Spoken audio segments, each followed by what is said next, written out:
சோழர்களுடைய வரலாறுல இப்போ வெனிசுலாவினுடைய வரலாறு வரை நம்ம தெரிந்து கொள்ள வேண்டிய ஒரு டேர்ம் இருக்கு, கன் பாயிண்ட் டிப்ளமசி அப்படிங்கிறது தான். இந்த கன் பாயிண்ட் டிப்ளமசி அப்படிங்கிறது வேற எதுவுமே கிடையாதுங்க. ஒரு நாட்டை சுற்றி வேறொரு நாடு அவங்களுடைய கப்பற்படையை நிப்பாட்டி வச்சிருக்காங்க.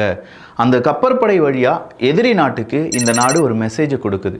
நான் சொல்ற மாதிரி நீ செயல்படவில்லை என்றால் உனக்கு எதிராக என்னுடைய கப்பற்படை மிகப்பெரிய அளவுக்கான தாக்குதலை நடத்தும். ஸோ வெனிசுலா மாதிரியான ஒரு நாடு பார்த்தீங்களா, அமெரிக்காவினுடைய இந்த கன் பாயிண்ட் டிப்ளமசிக்கு எதிராக என்ன செய்யறாங்கன்னா, அவங்க நாட்டு மக்களை கடலோரமா நிப்பாட்டுறாங்க.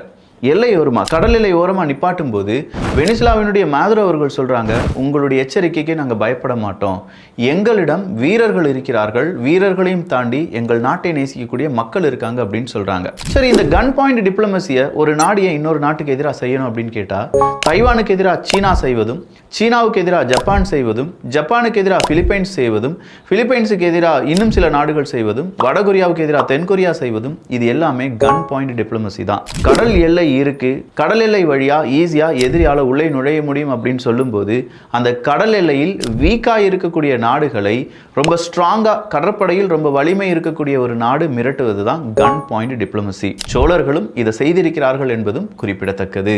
இதே மாதிரி ரொம்ப இன்ட்ரெஸ்டிங்கான ஷார்ட்ஸுக்கு நம்ம சேனலை ஃபாலோ பண்ணிக்கோங்க.